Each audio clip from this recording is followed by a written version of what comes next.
ரீசெண்டாக ரொம்ப அவர்கள் அந்த கொடுத்த பேட்டியில் வந்து ஒன்று சொல்லியிருப்பாங்க, ரஜினி அவர்களை பற்றி பின்னாடி டச் பண்ணுறாங்க, அதனால் ஒரு இருந்துச்சு. அது இப்போ சோஷியல் மீடியாவில் பயங்கர பேசுகிறாங்க. அதை பற்றி நீங்கள் எப்படி பார்க்குறீங்க? ஃபஸ்ட்டு இதெல்லாம் இப்போ நடக்கிறது இல்லை, ஆதி காலத்துலேருந்தே நடந்திருக்கு. எம்ஜிஆருக்கே நடந்தது, சிவாஜிக்கே நடந்தது, சிவகார்த்திகேயன் கூட இந்த மாதிரி ஒரு நிகழ்வு நடந்தது. பெரிய ஆளுங்க போகிறப்போ சில ப்ராப்ளத்தை கிரியேட் பண்ணுறாங்க. ஷாமோட லைஃப், ஷாம்னு ஒரு நடிகர் இருக்கார் தெரியுங்களா, அவர் லைஃப் போனதை ஸ்னேகாவும் அவரும் ஃபஸ்ட்டு படம் நடிக்கிறாங்க. அப்போ அந்த கடற்கரை சீனில் இவர் கட்டி பிடிக்கிற சீன் தான். இவர் நடிக்கிறன்னு நடிச்சார், கட்டுன்னு சொன்னதுக்கப்புறம் கட்டி பிடிச்சிட்டாரு அப்படின்னு சொல்லிட்டு கொஞ்சம் டைமிங் மிஸ் ஆனதுனால பேப்பரில் போட்டு கான்ட்ரவர்சி ஆகி அப்படி ஒரு மனுஷனையே வெளியே அமிச்சிட்டாங்க.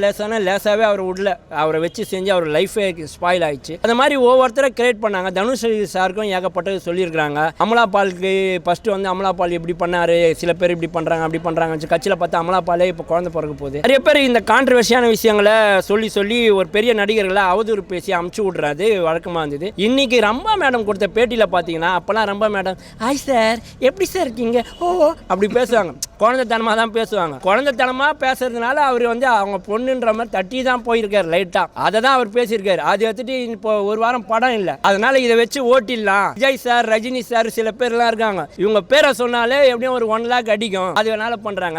ரஜினி சார்லாம் அப்படி பண்ண மாட்டார். அவர் ரொம்ப அந்த எல்லாருக்குமே தெரியல, அவர் ஒரு தேஜஸ், அவர் வந்து ஒரு குருமார். அவரை வந்து அவர் பொண்ணுன்ற டைப்பில் தான் பண்ணாருன்னு அவங்க சொல்லுவாங்க. விளையாடுவாங்க, போர் அடிக்கும், ஸ்ட்ரெஸ் இருக்கும். ஒரு 4-5 ஷாட் போகிறப்போ அவங்க வந்து கொஞ்சம் என்தோவா பண்ணணும்னு பண்ணியிருக்காங்க. அதை தான் அவங்களும் சொல்கிறாங்க. இதை ஒரு ஆதாயம் தேடாதீங்க மீடியா பசிக்கு, வேற எதனா போய் பாருங்க, கடையா சாத்துங்கன்னு தான் என்னோட கருத்தாக இருக்குது. ரஜினி சார் இது பண்ணதை வந்து மீ2 இஷ்யூ வரைக்கும் கொண்டு போகிறாங்க, அபியூஸ் பண்ணிட்டாரு, அந்த மாதிரிலாம் பயங்கரமாக மீடியாவில் பேசுகிறாங்க. மீ2 போனோன்னா ரம்பா மேடம் தான் போனோம். அம்மா மேடமுக்கு இன்னொரு வாய் வச்சுன்னு கால் வச்சுன்னு போகக்கூடாது. இதனா வைரமுத்து சார் மேட்ரு மாதிரியா பாட்டு பாடுறாமா போட்டாங்க மீ2ல என்ன இது பண்ணாங்க. இன்ன வரைக்கும் அவன் வைரமுத்து சாருக்கே வயசாகி போச்சு. இன்னும் இந்த அம்மா 2 குழந்தை ட்வின்ஸ் பெற்றும் அதே கேள்வி தான் பேசுனுக்கிறாங்க. என்ன வைரமுத்து அதெல்லாம் இல்லை. அவங்களாம் வந்து சங்கு சுட்டாலும் மென்மை தரும், கெட்டாலும் மேன்மக்களே. அந்த மாதிரி இவங்கெல்லாம் கரெக்டாக இருப்பாங்க. அவங்களுக்காக இந்த மாதிரிலாம் இறங்கி அவங்களுக்கு செய்யணும்னு அவசியமே கிடையாது. அவங்களாம் ஒரு குன்றின் மேல் இட்ட விளக்கு போல அவங்களாம் அப்படி பார்க்க வேண்டியவங்க. அவங்களோட புகழ் வந்து இங்க வந்து நாய் மலையை பார்த்து குலைக்கிற மாதிரி தான் அவங்கள கான்ட்ரவர்சி பண்றது. இது மலை தான். வைரமுத்து சாரா இருக்கட்டும், ரஜினி சாரா இருக்கட்டும், பார்த்தீங்கன்னா விஜயன் சாருக்கு கூட இவ்வளோ பேர் ஓடி போய் மாலை போடுறாங்க. அன்னைக்கு என்ன பண்ணீங்க? உங்களுக்கு தேவை நடிப்பு, கேமரா. அன்னைக்கு போனால் 10ஓட 11 அத்தோட இது ஒன்றுன்னு காணாமல் போயிடுவேன். அதனால இன்னைக்கு போனேன்னா நான் தான் வந்து சாவு வீடாக இருந்தாலும் நான் தான் போனோம், கல்யாண வீடாக இருந்தாலும் நான் தான் மாப்பிள்ளன்ற மாதிரி போட்டு அப்படியே அழுகிற மாதிரி ஆக்டிங் கொடுத்துட்டு வண்டியில் ஏசியில் ஏறி போயிடுறீங்க. எங்களுக்கு தெரியும் யாரை மேலே எடுத்து வைக்கணும், யாரை கீழே வைக்கணும், யார் எப்படின்ட்டு.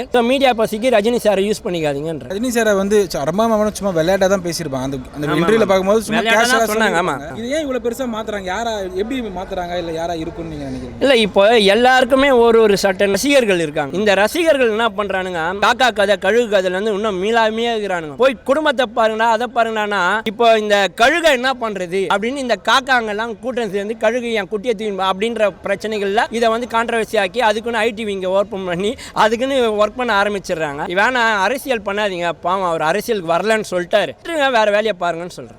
காக்கா கழுக்காக தான் நிறைய பேர் இப்போ திரும்ப பேச வராங்க. விஜய் சாரோட ஃபேன்ஸ் வந்து பண்ற வேலையா இருக்குமா? இப்போ இந்த சேத்துல இவங்க கல்ல அறிஞ்சாங்கன்னா அவங்க அந்த சேத்துல இருந்து பெரிய பாறாங்கல்ல தூக்கி போடுவாங்க. இதனால இப்ப வாழ்றது யாருன்னு பார்த்தா மீடியா தான். ஆனா இதனால கெட்ட பேர் வாங்குறது பார்த்தா ஒண்ணுமே பண்ணாத 2 அப்பாவி நடிகர்களா இருக்கும். தேவையில்லாத வேலை, அவங்களுக்கு குடும்பம் இருக்குன்றது தான் என்னோட கருத்து. பாசிட்டிவா பேசுறதுனால இல்ல, இது நெகட்டிவாவும் பேச முடியும். ஆனா அதுல உண்மை தன்மை பாசிட்டிவா இருக்கிறதுனால பாசிட்டிவா பேசுறேன். இதை நெகட்டிவா பேசி வியூஸ் ஏற்றி சப்ஸ்கிரைபரை ஏற்றி இவன் போடுவான்டா. உதாரணத்துக்கு இப்போ ஒருத்தர் வந்தாரு, நான் வேற படத்துக்கு பேசினது வேற படத்துக்கு போட்டாரு, என்ன இப்படி பண்ணிட்டேன், எனக்கு என்னப்பா பண்றேன், இப்பதான் ஆரம்பிச்சுக்கிறேன் அப்படின்ற. ஏன்னா இப்படி பண்றீங்க, நான் கொடுத்தது உண்மையானா ரைட், என்ன மன்னிச்சிரு, இருந்தாலும் நீ பாரு எவ்வளவு வியூஸ் போயிருக்கு பாரு, இதனால எனக்கு நான் லாபம் கெட்ட பேரு அதெல்லாம் உனக்கு இல்லப்பா, உனக்கு டெவலப் தான்ப்பா. அந்த மாதிரி தான் எல்லாருமே தான் சுய லாபத்துக்காக பாக்குறாங்க. ரஜினி சார் இந்த மேட்டரே கூட நெகட்டிவா பண்ணி பப்ளிசிட்டி நிறைய பேர் பாக்குறாங்க. எது பண்ணாலும் சரி சார், நல்லது பண்ணாலும் கெட்டது பண்ணாலும் மீடியாவில் நம்ம இருக்கிறோம், பேசும் பொருளாக இருக்கிறோம்ன்றதே ஒரு பெரிய விஷயம் இல்லை. அவங்க அதை கண்டுக்க மாட்டாங்க. சிவகார்த்திகேயனும் கண்டுக்கல, 1.5 மாசமா போச்சு. ஆனால் மீடியாவில் பேசும் பொருளாகவே இருந்தார்ல. இப்போ விஜய் சாரை பற்றி ஏதோ ஒரு அப்டேட் கொடுத்தாலும் அது தீப்பொறி மாதிரி பற்றிக்கும். அதை வச்சு நல்லா வாழ்ந்துடலாம், 1 வாரம் 2 வாரம் நிறைய பேர் சம்பாதிப்பாங்க. இதுலேயே இருக்கணும், நல்லதோ கெட்டதோ. நீ வந்து ஆன்லைன்லேயே இரு, அந்த கான்ட்ரவர்சிலே இருன்றது இப்போ ட்ரெண்ட் ஆகி போச்சு. இதை சும்மா உருவாக்கி அப்படி அமைக்கிடுவாங்க. அடுத்த ட்ரெண்ட் வர வரைக்கும் இப்போ மன்சூர் அலிகான் மறுபடியும் சரகஸ்டி என்ன பண்ணார்னா, இப்போ மன்சூர் அலிகான் சார் பின்னாடி ஓடுறது, அவருக்கு இல்லைன்னா த்ரிஷாவா எதனா ஒன்று வாய விடும், வடிவேலு அது மாதிரி போகிறது. இப்போ இவங்க பாவம் நல்லபடியாக ஒரு இன்டர்வியூ தான் கொடுத்தாங்க. அதில் நோண்டி எடுத்து இந்த மாமியார் இருக்காங்கல்ல, மருமாவை எதுவும் நல்லது தான் பேசியிருப்பா, அதை நோண்டி எடுத்து இவ இப்படி பேசிட்டா எங்கே ஏற்றணும் எங்கே, அந்த மாதிரி மீடியா வந்துடுச்சு. இப்போது அவர் ரஜினி சார்லாம் இமயம், அவரை வந்து தொடாதீங்க, வேணாம். பட் அதுக்கப்புறம் பார்த்தா ரஜினி சார் தான் அதை விளையாட தட்டினாரு, அந்த மாதிரி அவர் எங்ககிட்ட ஜாலியாக விளையாடுவாருன்னு சொல்லியிருப்பாங்க. அது சோஷியல் மீடியாவில் எப்படி மாறிச்சுன்னா ரஜினி வந்து ரொம்ப அவர்களை அப்யூஸ் பண்ணிட்டாரு அப்படின்ற மாதிரி விஷயம் பயங்கர பீக்காக போயிட்டு இருக்கு. நீங்கள் அதை எப்படி பார்க்குறீங்க? எந்த மாதிரி? இல்லை, அது இடத்துல இருந்த ரம்பாவே அது விளையாட்டுன்றாங்க. அது நீங்கள் மக்களோ இல்லை சில பேர், அதாவது சில பிளாக் ஷிப்ஸ், நான் யாரையும் கொடுத்து தான் சொல்ல, இதை பார்க்கறதுக்குன்னே சில பேர் இருக்காங்க. ஒருவேளை அவனுக்குலாம் அதுதான் சோறா இல்லை இதுதான் காசு போடுதான்னு தெரியல. இதில் மட்டும் இல்லை ப்ரோ, அதான ஒரு வீடியோவில் சின்னதாக ஒரு விஷயம் விளையாட்டாக பண்ணுறாங்கன்னா அது பண்ணுற இடத்துலவும் தெரியும், போகிறவங்களுக்கும் தெரியும். ஆனால் அது கீழே கமெண்ட் பண்ணுறவங்க பார்த்தா கேவலமாக பண்ணுவாங்க. அது ஏன் அப்படி பண்றானே தெரியாது. அந்த மாதிரி தான் இருக்கு. இப்போ ரம்பா அந்த இன்டர்வியூலே சொல்லிட்டாங்க ரஜினி சார் விளையாட தான் பண்ணாரு அப்படின்னு சொல்லிட்டு. ஏன்னா இப்போ ரஜினி சாரை பற்றி நிறைய பேருக்கு தெரியும், ஓகேவா? அவர் பண்ணுற விஷயம் சில பேருக்கு விளையாட்டுத்தனமாக இருக்கும், சில பேருக்கு அது தப்பாக தெரியும். அதாவது சில பேருக்கு, எல்லாருக்கெல்லாம் இல்லை.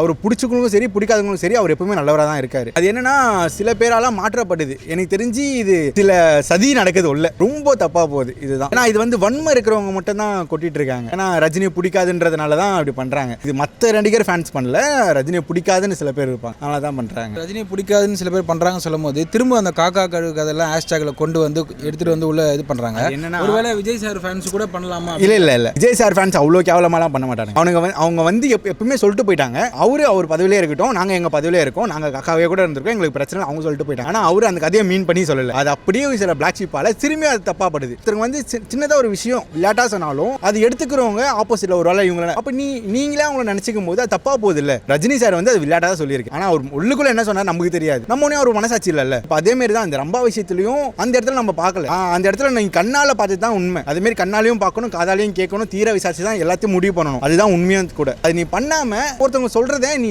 அபியூஸ் பண்ணிட்டாங்க அப்படி நீயா புரிஞ்சுக்கிறது தப்பு. இப்போ நான் உங்ககிட்ட ஒரு விஷயம் சொல்லுவேன், நீங்க அவங்க கிட்ட வேற விஷயம் சொல்லுவீங்க.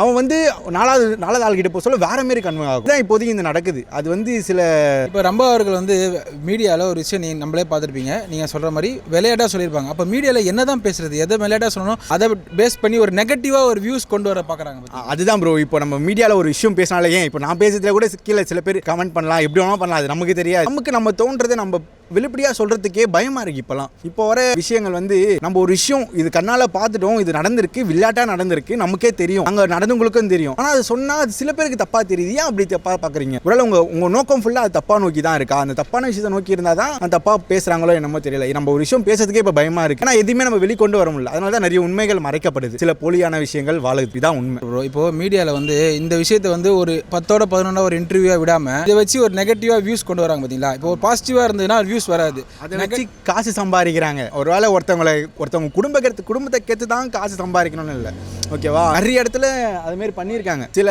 இடத்துல ஒரு விஷயம் நல்லதாக தான் இருக்கும், அது தப்பாக மீன் பண்ணி தப்பாக கொண்டு போய் ரீசெண்டாக நிறைய விஷயம் நடந்துச்சு. நான் எதுவுமே சொல்ல விரும்பல, பார்த்தவங்களுக்கும் கேட்டவங்களுக்கும் தெரியும். நம்ம சோஷியல் மீடியாவில் நிறைய நல்லதும் நடந்திருக்கு, கெட்டதும் நடந்திருக்கு. இந்த கெட்டதால் எத்தனை பேருக்கு லைஃப் போயிருக்கு, இது மட்டும் நீங்கள் யோசிச்சு பாருங்க, அது உங்களுக்கே தெரியும். நம்ம யார் மேலேயும் குறை சொல்லக்கூடாது. அது எதனால் நடக்குதுன்னு ஒரு சின்ன விஷயம் யோசிச்சிங்கனாலே உங்களுக்கு புரிஞ்சிடும். நம்ம லைஃப் கொஞ்ச நாள் தான், அது தப்பாக ஏன் வாழ்றீங்க, நல்ல விஷயத்துக்காக வாழலாமே. நிறைய நல்ல விஷயம் இருக்குது, அது எதுவுமே சொல்ல மாட்டானுங்க. சும்மா இப்போ நாங்கள் உங்களாம் கை வச்சுன்னு வச்சுக்கோங்க, பேசினவர் விஜய் மேலே அடிச்சார், கை வச்சார், விஜய்க்கு ரத்தம் கொட்டியது, அது அப்படியே விஜய் கை உடஞ்சிச்சு, இப்படி நிறைய போகிறோம், ரூமர் போகிறோம். இதான் நடக்கிற விஷயம். இதே இப்போ ஒரு பொண்ணு விஜய் பேசுகிறாங்க, நான் அவங்க தெரியாதனமா மைக்கில் இறக்கிட்டாங்கன்னா இப்படி கையை பிடிச்சிட்டாங்கன்னா விஜய் கையை பிடிச்சிட்டார், அவ்வளோதான். இதுதான் நடக்குது.